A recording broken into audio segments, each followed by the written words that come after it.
د یوې مور خپلې لور ته د واده په شپه ځینې مهم او اړین نصیحتونه. قدرمنو دوستانو، دا ویډیو تر پایه پورې وګورئ او انشاءالله دا نصیحتونه به ترلاسه کړئ.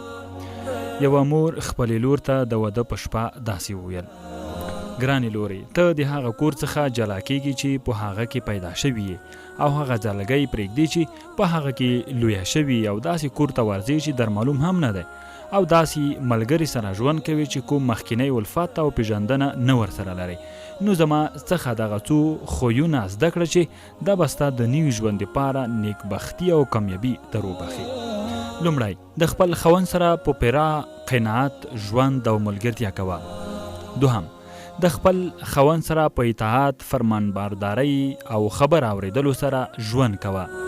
دریم، پام کوه چې د ده سترګې، یعنې د خاوند سترګې، پر تا باندې د خیرانوالي په حال کې ونه لګېږي.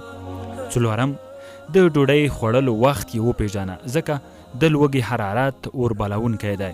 پنځم، د ده د خوب په وخت کې آرامه اوسه، ځکه د خوب خرابوالی قهر راوستونکی دی. شپږم، که د خاوند فکري او غمجن وي، باید د ده په حضور خوښي او خوشحالي ښکاره نه کړي، ځکه دغه کار د ده په حق کې ګناهي ده. اووم، که د خاوند خوښ او خوشحاله و، باید د ده په حضور کې غم او پریشاني ښکاره نه کړي، ځکه دغه کار د ده د فکر خرابونکی دی. اتم، د بل هر څه ډېر زیات د ده د مور او د ده د کورنۍ غړو، یعنې د ده د ورور او د ده د خویندو احترام او عزت کوه، ځکه دا د ده د سترګو یخوالی دی. نهم، د ده کور د خپل کور په څیر وګڼه. داسې وګڼه چې د خاوند کور مې د پلار کور او یا د ورور کور دی.